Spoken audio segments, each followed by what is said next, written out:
USAA knows dynamic duos can save the day, like superheroes and sidekicks or auto and home insurance. With USAA, you can bundle your auto and home and save up to 10%. Learn more and get a quote at usaa.com/bundle. Restrictions apply. You're listening to Away with Words, the show about language and how we use it. I'm Grant Barrett. And I'm Martha Barnett. You've probably had this experience. You're waiting for a bus, and you keep waiting, and you keep waiting, and other buses go past that aren't going to the destination that you want, and you keep waiting, and then 3 buses show up, and they're all going to the same place you were planning to go. Yes, thank you, New York City MTA, which always seemed to be the problem there. Well, did you know that there's a term for this? It's bunching or something, isn't it? I forget That's it. I should have known that you would know the transportation jargon. Yes, it's called bus bunching or banana bus. Banana bus? What? Why is it called banana bus? Because it's a bunch. Yeah, and other terms for this are clumping or convoying or piggybacking or platooning, but it refers to a group of 2 or more vehicles, like buses or trains that are running along the same route, and they're supposed to be evenly spaced, but then one of them gets delayed, and it messes up everything. And I've been spending a little time, of course, looking at how transportation analysts try to figure out how to make that not happen. Yeah, that's awesome. Yeah, so do you have the second and the third buses pass the first? Because the first one picks up more passengers, so it's going to be slower loading and unloading, right? Right. Or if it's slowed down by picking up, say, someone in a wheelchair or just doesn't make it through a light in time too many times. Yeah, that's a good question. Yeah, and then more people show up and hop on that bus, and that means that for the next bus, there are fewer people, so it's going even faster. Right. It can just sail by some stops because there's nobody waiting and nobody wants to get off. So shout out to all of you who are working to prevent bus bunching. And shout out to our Lingua Bunch. We're a show about language, and we like to talk about anything related to language, whether it's grammar, new words, slang, old words, stuff that the family says, stuff that the kids brought home, or a word that we need that English just doesn't seem to have. And if you're a second language speaker of English, we'd like to talk to you too. What's the big mystery of English that you really had to get your mind around? Let us know. 877-929-9673, or explain it and tell us your thoughts in email words@waywordradio.org. Hello, you have a way with words. Hello, this is Mary. I'm in Alexandria, Virginia, a stone's throw from George Washington's home. Yeah, what would you like to talk with us about, Mary? Sometime in the recent past, I, on Zoom, watched a presentation on ageism, and my mind has been chewing that topic up like a dog with a bone. And I've become more and more aware of the euphemisms that we use to avoid using the word old. The one word that made me contact you is the word senior, because we say senior citizens. Mm-hmm. So I went to the dictionary to see what the dictionary says. Well, the first 2 definitions are like in school or rank. Mm-hmm. The last one is elderly. And so my question is, has that third definition always been there, or is it connected with the fact that we now use the euphemism senior citizen? Oh, what a great topic you've opened up, Mary. There's lots and lots to say about this. So how do you feel about it? Now that I'm aware of it, I'm making changes in how I see myself and how I react to other people. When they say to me, 80 is the new 60. I say, well, this is the new 80. I like that. I like that a lot. And when the topic of old comes up, I say, you know what? If you're lucky, you'll get old. Exactly, right? Yeah, I like that. This is what 80 looks like. Well, I am very lucky to be in good health, but we have such a negative image and such a fear of aging. Mm-hmm. The other thought that came to mind is, of course, that we are now sending people, I think the AARP magazine starts at 50 or 55. Right. And lifespans are extending. It's not uncommon for people to live to 90 and 100. Right. So Right. what's old? And what is senior? I mean, there are all sorts of different connotations for that word. I mean, back Yes. in the 14th century, the word senior didn't only mean that you were up in years, it could mean that you were older than someone. You know, you were the senior Yeah, it was person a in an ranking. Yes, and the other sense of it was that it was venerated. You know, it was a word that was applied to, for example, church elders. And I have to take a moment, Mary, and digress on the etymology a little bit because it's really interesting. It comes from the Latin senex, which means old man in Latin, and that's where we get the word senate. It was originally a council of elders. Of course, it's also the origin of the term senility, but there are these words that have to do with advanced age that have that SEN in them. The term senior citizen, that one bothers me. And it sounds like it bothers you a little bit. Sort of. I don't understand the whole thing about aging. I've always told my true age. I don't understand why people don't tell their true age. I'm proud of it. Right. I agree with you. To me, there's something a little bit, I guess, condescending about the term senior citizen. It was apparently popularized in the 1930s by a Californian named Sheridan Downey, who successfully ran for the U.S. Senate and served for many years. And he was using it as kind of a euphemism or a more appealing term. I say it isn't what I look like, but what I can do. Sure. That's important. Because they now start aging at 50 or 55 or whatever. I'm approaching 82. I say I'm middle old. You're middle old. Middle old. I've been going around about this myself, you know, as I get older. And I've seen other terms that people have suggested, like vintage or super adults or golden agers. And more recently, somebody suggested the term perennials, suggesting that perennials could be applied to anybody who's ever blooming, a curious person of any age who wants to know what's happening in the world and that kind of thing. But I don't like that term. But, you know, Martha, we're circling around the euphemism treadmill here. This is really what we're talking about. This idea that we have terms that are perfectly good, and then they become skunked. They kind of become ruined or stale or kind of poisoned a little bit. And then we have to come up with something else that's fresh and new that sounds really good. And then it in turn goes bad. And we keep replacing them with something a little more pristine until it's soiled. And this happens again and again and again. It happens with a lot of different fields. Aging is just one of them. How do we make old a positive instead of a negative? That is a fantastic question, and I'm sure that our listeners are going to want to weigh in on this. I think I've come around just to the term older, an older person. I'm old. Because An older you're person. always going to have people younger than you, and probably you're going to have people older than you.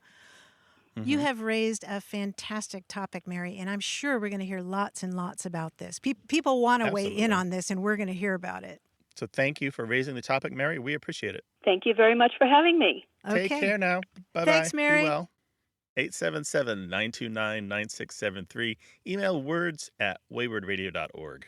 Hello, you have a way with words. Hi, this is Anna Joel from Bellingham, Washington. Well, my roommates are just a little bit younger than me, but it's the kind of younger where they know all kinds of words and all kinds of songs that I don't.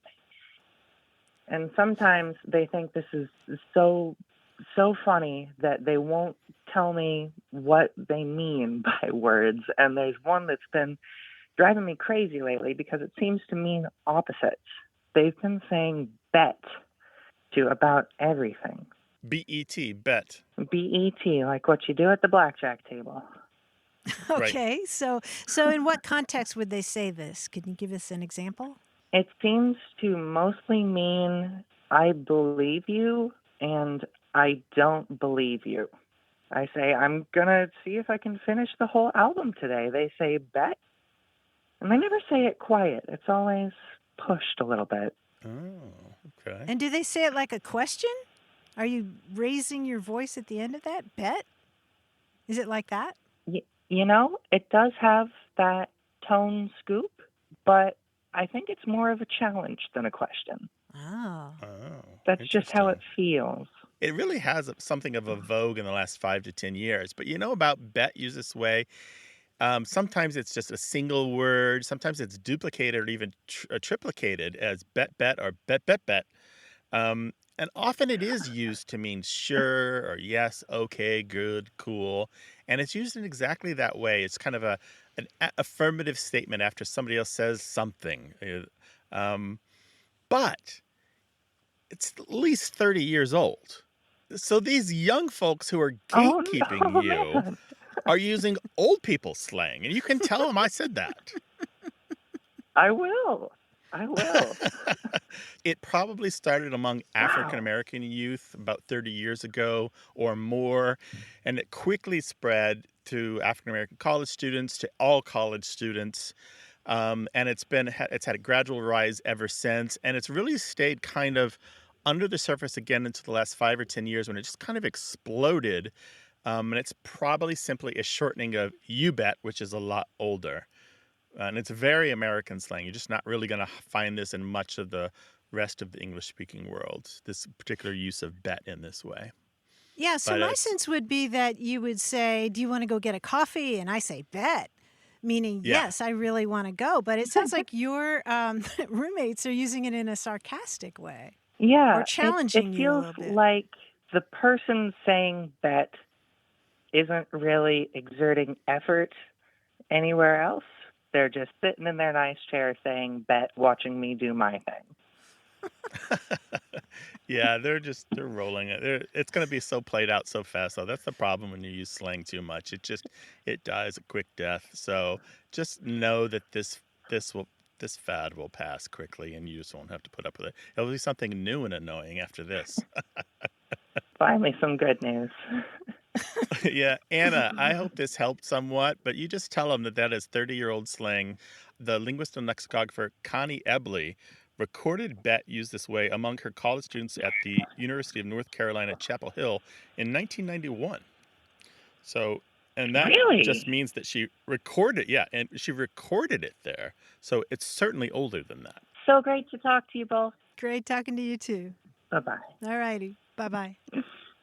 We know you're having conversations with your family or your roommates or your coworkers about language, so give us a call, 877-929-9673, and tell us about it. Or send an email to words@waywardradio.org. More of what we say and why we say it as A Way with Words continues.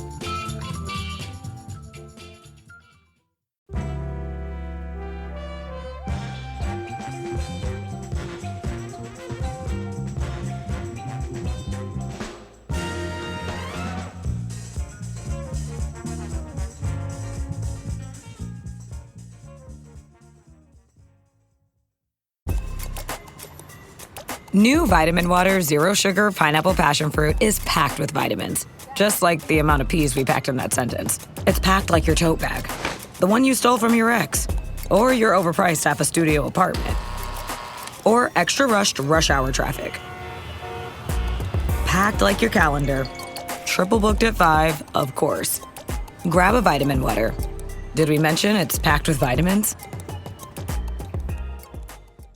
You're listening to A Way with Words, the show about language and how we use it. I'm Martha Barnett. And I'm Grant Barrett, and we're joined by our quiz guy, John Chinesky. Hi, John. Hi, Grant. Hi, Martha. Hey. Today's quiz is inspired by those word rebuses that used to be a staple of Xerox culture, but have persevered to become passed around the internet. Now, a word rebus consists of a word or two or a phrase, usually presented in some way as to suggest a famous phrase.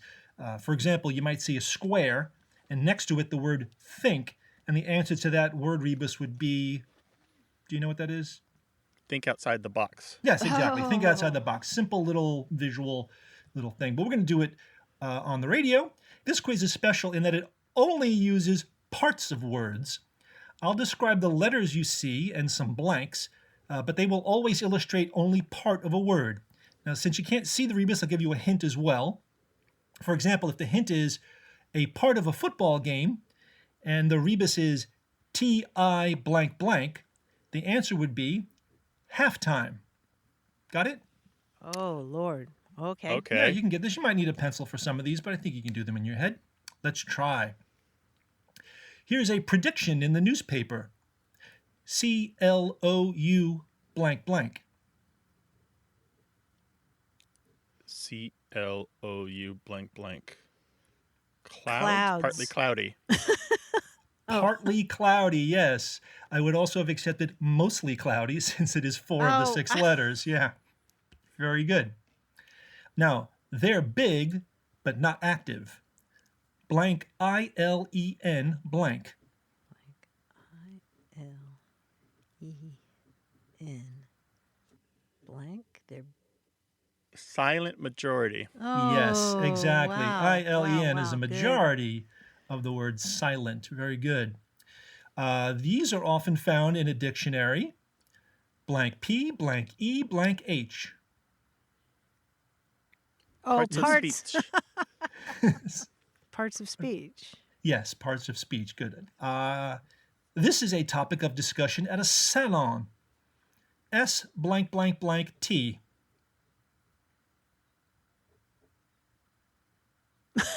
Not split ends. It is Oh, split split ends. ends. Yes. Oh, there we go. Nice. Very good. Nice. You might get one at a wedding. BET blank blank blank.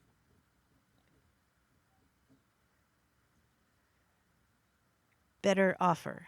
No. You've got the word. You've got the part of it. Better I do? offer. A at better weddings. half. Better half. Better half. Yes, they each get a better half. BET is half of better. What weddings are you going to, Martha? You're going to the exciting ones. Yeah, that's cool. All right, guys, those are your, I call those part rebuses because they're all parts of words, and you did very, very well. Nice work. All right, take care, John. Give our best to the family. You too. Talk to you next week. All right, bye-bye. Stick around for more semantic antics. 877-929-9673 or send us an email. That address is words@waywardradio.org. Hello, you have a way with words. Hello, my name is Terry Wilson, and I am calling from Bowling Green, Kentucky. Hi, Terry. Welcome to the show. What's on your mind? Well, I was listening to your show a month or so ago, and I got thinking about a term that was used back in my hometown of Akron, Ohio, and I have never heard it used anywhere else before. Since then, I've traveled a lot and lived in different places, and the term is devil strip. Tell us what you know about devil strip. In my hometown of Akron, Ohio, the devil strip was the little strip of land between the sidewalk and the street, and the curb, in other words. And it was actually city property, but everybody was responsible for keeping it mowed. It was actually, I think, where probably some of the utility meters were located, like the water meter and so on. But it was just considered, part of our place. And I can remember my dad saying, hey, I'm going to go out and mow the lawn. Don't forget to mow the devil strip. And I would say, okay, no problem. So it's this space between the sidewalk and the road, the little strip of grass there. Yeah, that's it. Boy, have we got a story for you.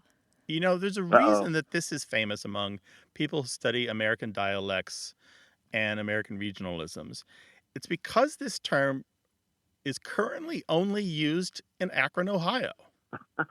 It's not used anywhere else. Now, it used to be able to find it in Rochester and Buffalo, New York, or Toronto and Montreal and Ottawa.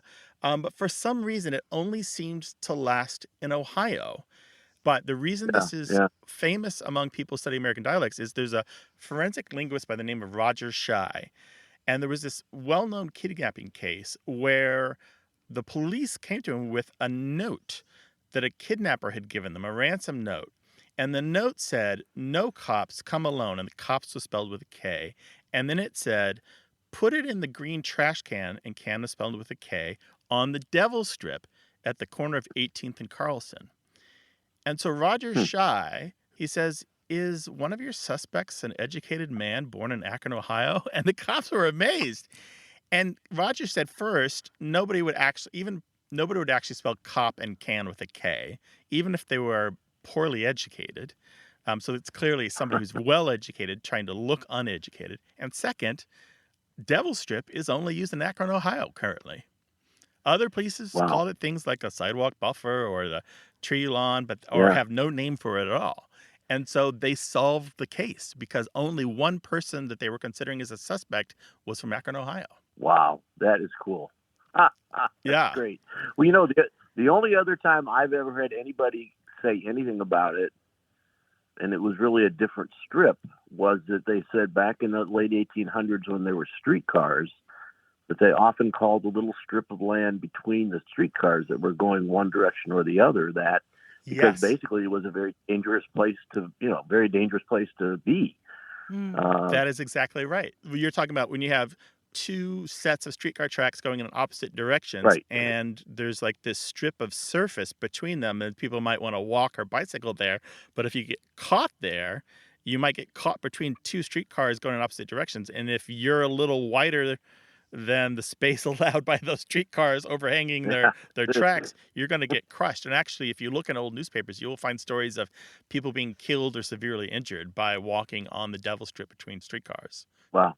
Interesting. Well, Terry, I am so excited to hear from somebody who is from Akron who uses that term devil strip, because that is one of my favorite stories in all of forensic linguistics. They use linguists' talents to solve crimes sometimes, and that's such a great example of it. So I love that you brought that field report to us. I'm glad I could. I enjoyed it. Thank you, Terry. Take care and give us another call sometime. Okay.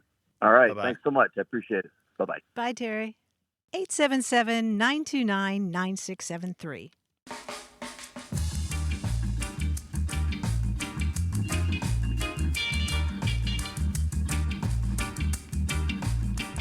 Grant, you remember our call from Quinn, who wanted to know, why is Q so often followed by U?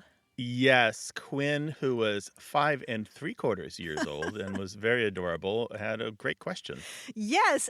Well, as it turns out, there is a brand new book on this topic, and it's called Q and You Call It Quits. It's by Steph Wade, and it's illustrated by Jorge Martin, and it's for children ages 4 to 8. And I just love the advertising copy. It says, "What happens when best friends Q and U quarrel? It's a real quandary, since they've always been quality friends, a true squad. But sometimes U wants time to herself, even though Q is lonely because he doesn't always fit in with the other letters without her.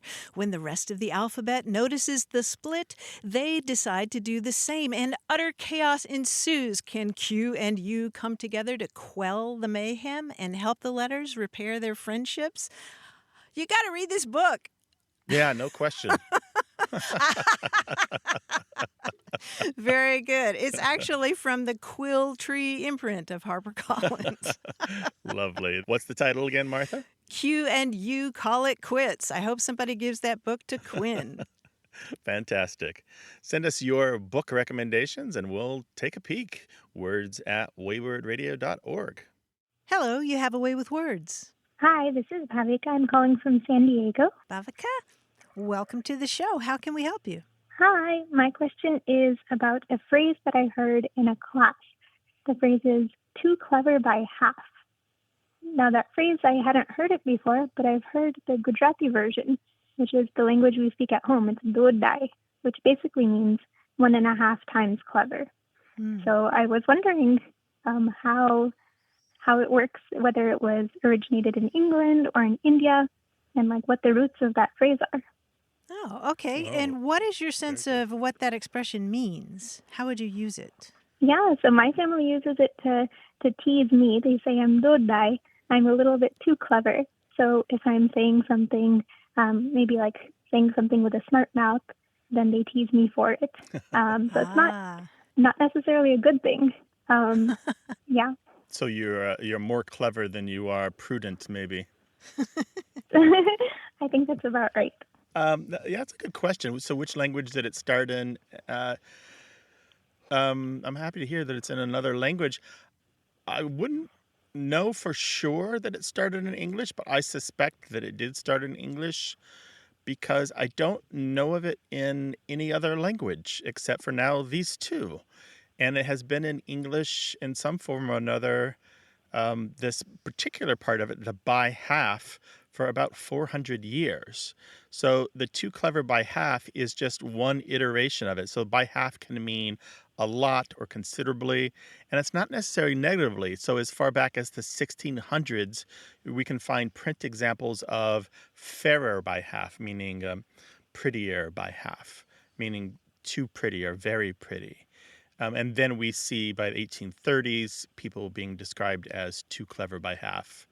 And so my suspicion is that the hundreds of years of British history in India, besides leaving a slew of English speakers there and many other imprints of their culture in the subcontinent, also left this phrase as well.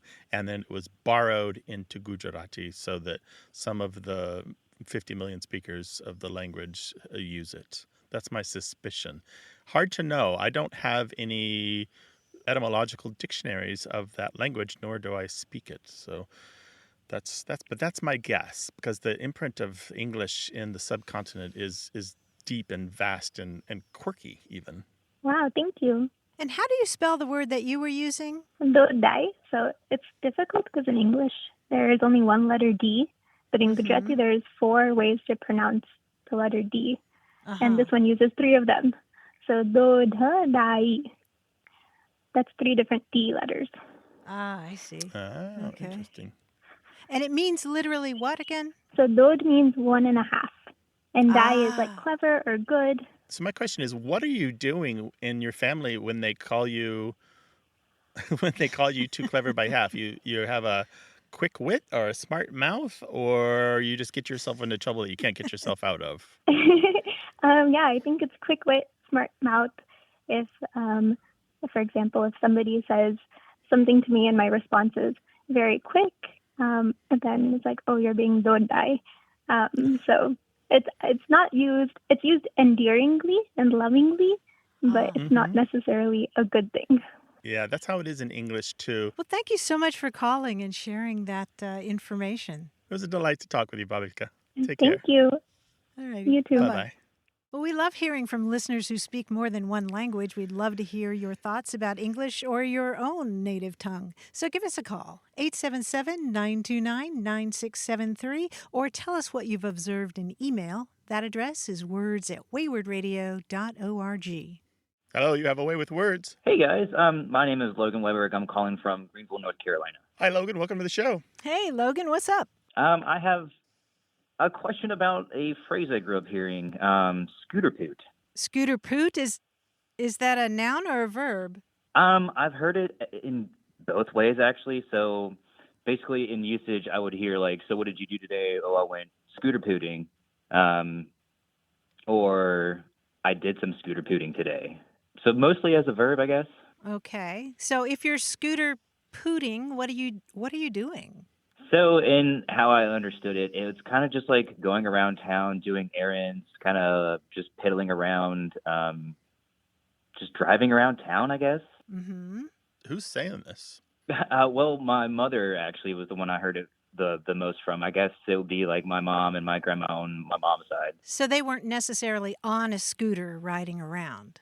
No. We've never had a scooter. We've never owned a scooter. So yeah, it's always just in cars. Okay. I kind of thought it may be scooter related, just like maybe the sound a scooter makes when you're driving it around, but I never knew. And have you heard anybody outside your family use this term? No, not once. Okay, because this term has been floating around for a while, and I believe the earliest version of it is scooter pooping with a P rather than a T. Oh. Yeah, at least back to the late 1930s. And in fact, you can look at databases of newspapers, and there's one little story that made the rounds again and again and again in 1938 when a reporter in Savannah, Georgia, wrote a little piece about a conversation that he had with a girl who said she'd been invited to go scooter pooping. And this reporter had absolutely no idea what she was talking about. So he asked some of the younger employees at the newspaper, and he learned that scooter pooping is, quote, currently a popular term for going out and having a good time. And the reporter ended the little story by saying that he returned to his typewriter feeling very old. Well, even more interesting than I was expecting. Scooter pooping. Okay. Scooter pooping. Yeah. Is there yeah. like an origin why they, I guess, where the poop part came from? No, that's the mystery, Logan. That is a big mystery.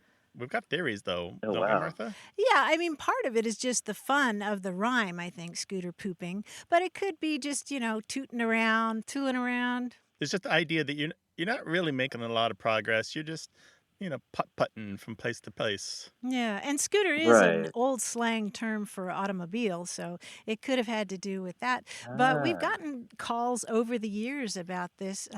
Beverly Sanders called us last year and left a voicemail talking about. Actually, she was asking about another phrase that her mother used to use instead of saying, well, land's sake, or my goodness, her mother would say, well, my cow on a surfboard. But in passing, she also mentioned that her mother and her friends, when they were going out at night to go clubbing or socializing, they would go scooter pooping.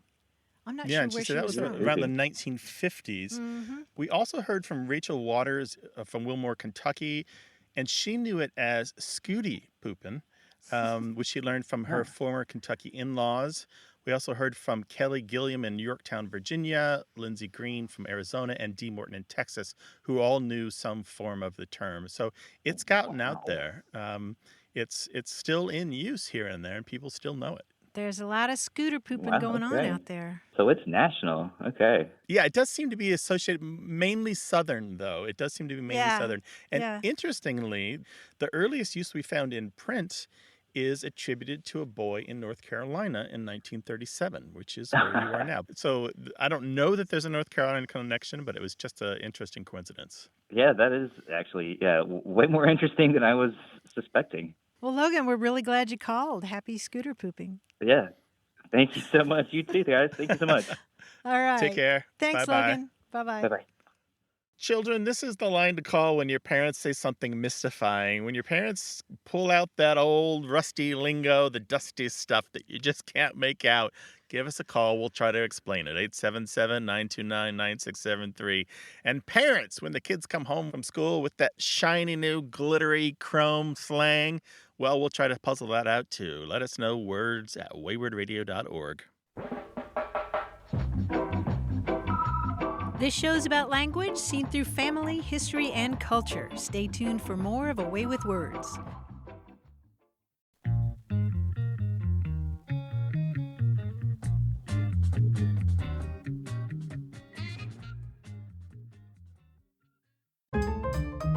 Whatever the occasion, effortless elegance is right this way. Because Hilton brings you new ways to stay courtesy of the Nomad London. And it doesn't stop at award-winning dining in a space draped in velvet and illuminated by vintage chandeliers. No, this day goes beyond with unparalleled personalized service and attentive hospitality. Oh, and did we mention the Nomad London can be booked using your Hilton Honors points at Hilton.com?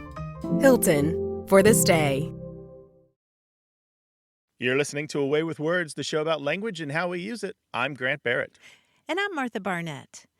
As long as there have been books, people have been writing in the margins. You probably made notes yourself in a book agreeing with what the author said, or maybe disputing it. Or maybe you personalized a book for someone with a gift inscription. In the 19th century, books were even a kind of social media.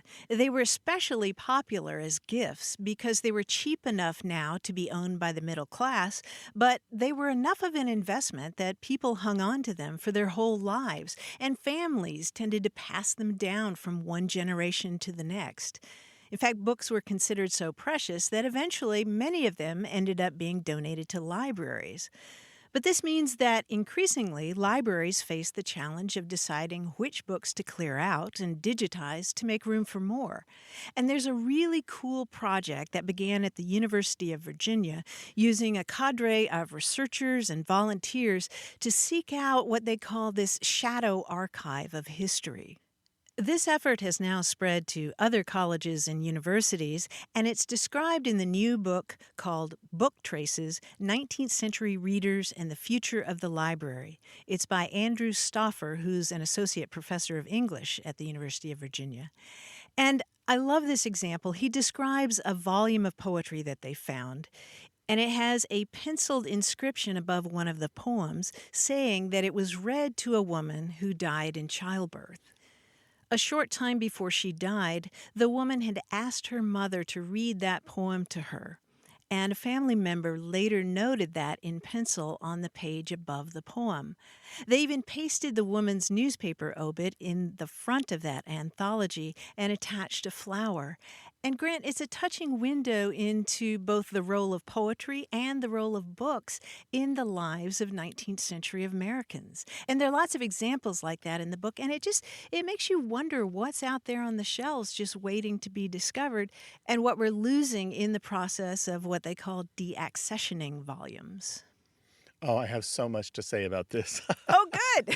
Well, the first thing is I spend a lot of time on archive.org researching the history of words because they have many scanned books, which are often deaccession books from libraries.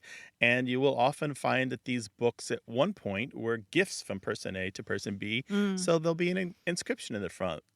Something like to Bill on your birthday, many happy returns or something like that. So it's usually fairly innocuous, but Bill owned this book and he had this and it was for his birthday and somebody thought it was for him. And it's just nice to see that this book had a history. Someone cared enough to buy it and to give it as a gift. And that's a history. That's a story, right? But in my own collection of books and my own used books that I've bought, I have found many things, including a receipt from the 1970s for a casino in Lebanon. Wow. An adorable photo of a mother nursing a child.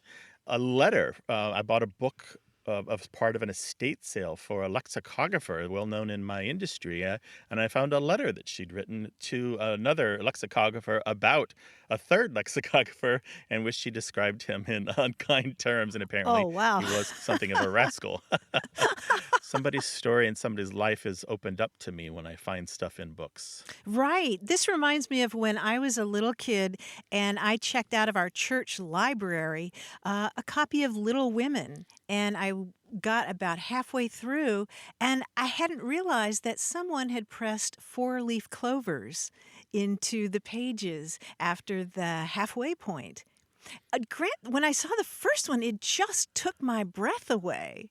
Imagine some little girl, she's reading Little Women and she's maybe she's outdoors reading Little Women and she's also looking for 4-leaf clovers and It gave you a picture of a time and a place and a person. Yeah. Yeah, and a connection. Yeah, it was the connection that took my breath away.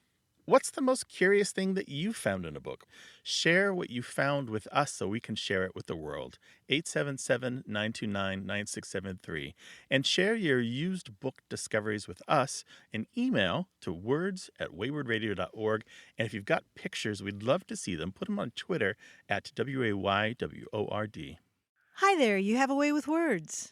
Hi, this is Joan. I'm calling from McKinney, Texas. I'm originally from New Jersey, but I moved out here recently to be near my grandchildren.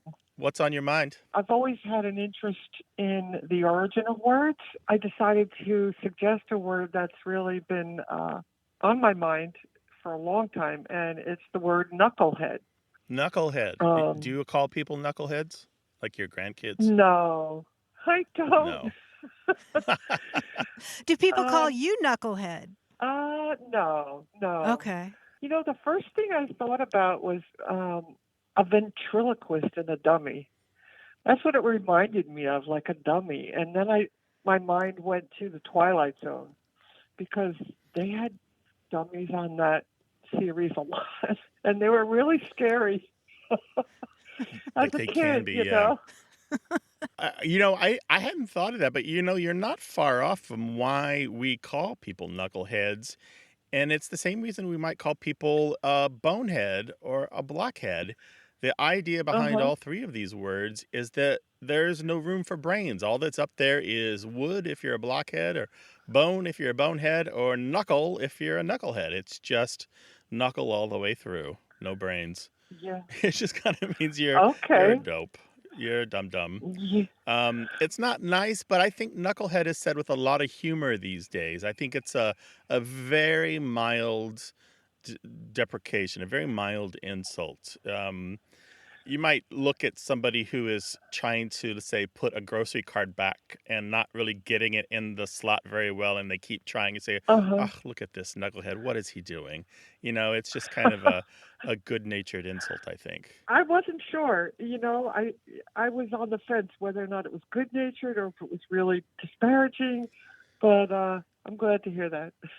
Yeah, and it's got a little bit of a history. Now, as far back as the 1860s, there were a variety of different coupling devices in oil drilling and railroading and other things that had the name knuckleheads or just knuckles because they kind of look like knuckles on the hand, kind of these curved devices that connect to each other. But I don't think that's the origin, and neither do any of my colleagues who've looked into this. But by 1890, we find knucklehead as an insult. And it pops up here and there as a nickname, but it kind of faded out of use until World War II, when the U.S. military had a cartoon character named Cadet R.F. Knucklehead. He was used by the Army Air Force starting in 1941, showing pilots what not to do when flying. He was just really this, Wow. how should I put this? He was the antithesis of an ace pilot. He always did the wrong thing. He Okay. didn't do his flight checks. He didn't prep his plane. He flew the plane incorrectly. He was always prone to Wow. accidents. He was kind of a danger to himself and others. And after that, Knucklehead kind of took on a new life in not only in the Army Air Force, but other branches of the service started popping up in the slang and jargon of the Air Force, spread throughout the military, and then spread with more force into the larger population. And of course, we may know Knucklehead through the Three Stooges, but really had a lot more life after that. And then it's kind of, again, faded out of use ever since. Wow, that's very interesting. I didn't realize that the origin of the word went way back. So there you go, Joan. That's great. Thank you so much. Sure, we appreciate Our your pleasure. calling. Take care now. Bye-bye. 877-929-9673. Email words@waywardradio.org.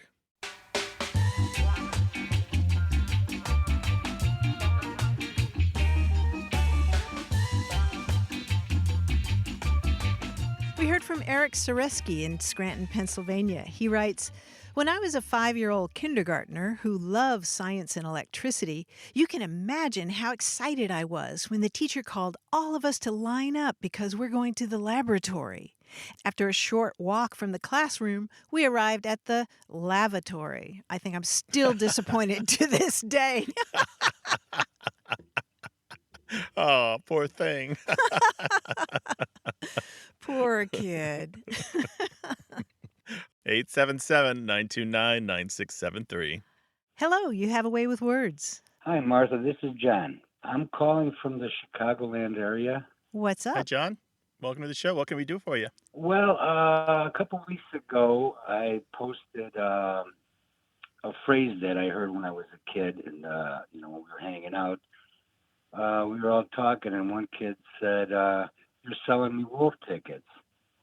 And we were all confused. We didn't know what that meant, and he explained it. And I thought it was such a great saying, selling me wolf tickets. Rather than calling you a liar, it's a nice way of saying you're lying. You're just selling wolf tickets. Yeah, you're selling wolf tickets, or you're selling me wolf tickets. And so that's Yeah. Wolf, WOLF, Wolf. Yes, wolf is the howler. So what does it mean if one kid says to another, "Oh, you're selling me wolf tickets"? What do they mean? They mean they're calling you a liar, or Okay. trying to pull a fast one over them. And I guess it comes from the boy that cried wolf. Yeah, that's generally what we believe. We think that it's just a version of the old story about somebody who lied, and then finally told the truth. The earliest use that I know of is in the 1940s, and no further back than that. There's also just the verb to wolf or wolfing. The variations in meaning can be, it might not just be about lying, but you could be bragging or talking big.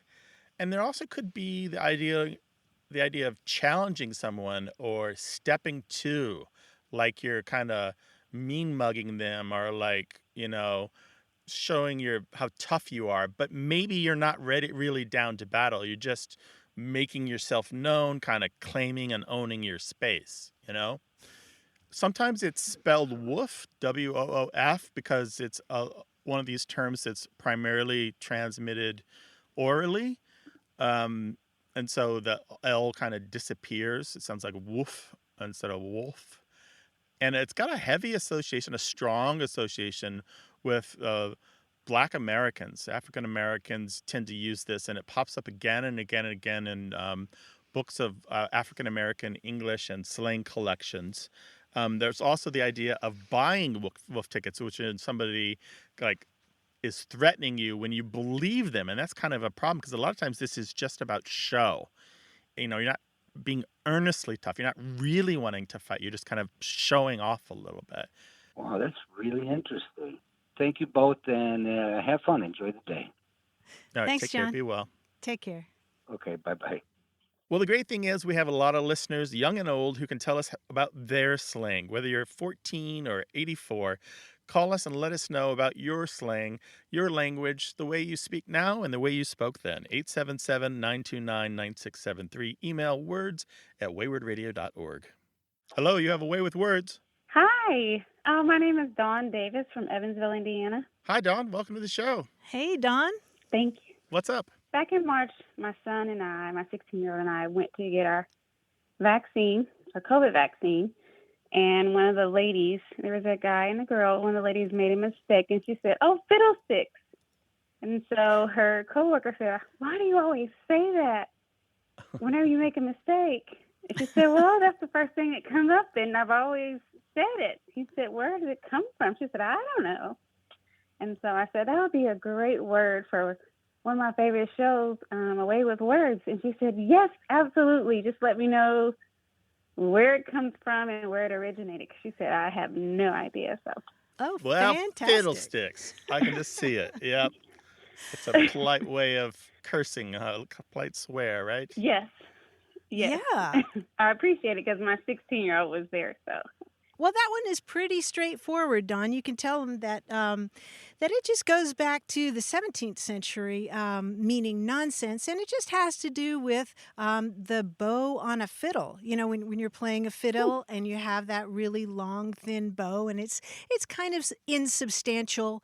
There was also the expression "a fiddlestick's end," like you might say, "I don't care a fiddlestick's end," meaning that tip of the fiddlestick, the tip of the bow of the violin, which is really small. So it's very straightforward, and it's very handy, as you suggested. And I think it's also got some appeal because you've got that initial F sound that can release frustration, but you also have the soft I's in there, the I in fiddle and stick. Fiddlesticks. Cool. Yeah, it's a satisfying word to shout. That's what she said. She was just so happy. She said, "Oh, fiddlesticks." And just happy. And, she said, "I don't like using other words," but how to explain to my son if you replace a curse word with another word. Yeah, well, it's a really good one for that because sometimes you need a replacement if you're in a certain context, right? Exactly. So, Don, are you going to pick that up there in southern Indiana and start using that term? I am, and I have. And how about the 16-year-old? Probably not. He thinks it's a little corny, and he thinks I'm corny, so he may not do that. Give him a few years. He'll come to love all your corn, Ma.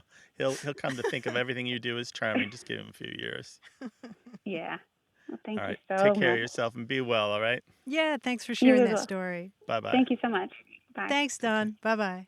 Well, if you're shouting something else besides fiddlesticks that we can talk about on the air, if there's a little euphemism, an unknown saying, an expression that you blurt out anytime you're frustrated or very happy, well, let's explore it. 877-929-9673. Or we'll dig down deep in email, words@waywardradio.org.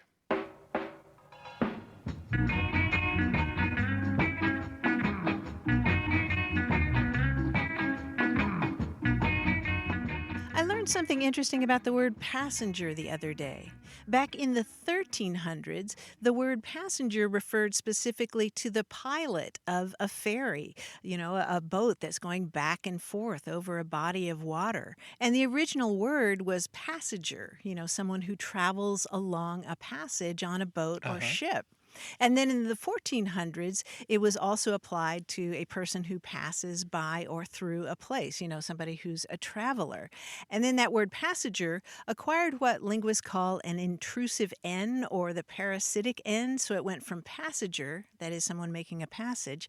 And in the early 1500s, people were using the word passenger as we know it today. Oh, that's so interesting. So the N just is a phonetic intrusion. There's no etymological source for it. Well, yeah, and the same thing happened with messenger and scavenger. Oh, interesting. I love it. Yeah. I love it. It's just something that happens when you say a word enough. It wants an in there. Yeah, it wants that in. And I was just so surprised to learn that it wasn't somebody who was being conveyed on a boat. It was the person steering the boat who was the passenger. Lovely, lovely. There's always a story behind the words. If you've got a word and you'd love to hear the story, let us know. Talk to us on Twitter at WAYWORD, or give us a call on our line that's toll-free in Canada and the United States, 877-929-9673. Thanks to senior producer Stephanie Levine, editor Tim Felton, and production assistant Rachel Elizabeth Weisler. You can send us messages, subscribe to the podcast and newsletter, and catch up on hundreds of past episodes at waywardradio.org. Our toll-free line is always open in the U.S. and Canada, 877-929-9673, or email us words@waywardradio.org. A Way with Words is an independent production of Wayward, Inc., a nonprofit supported by listeners and organizations who are changing the way the world talks about language. Many thanks to Wayward board member and our friend Bruce Rogo for his help and expertise. Thanks for listening. I'm Grant Barrett. And I'm Martha Barnett. Until next time, goodbye. Bye-bye.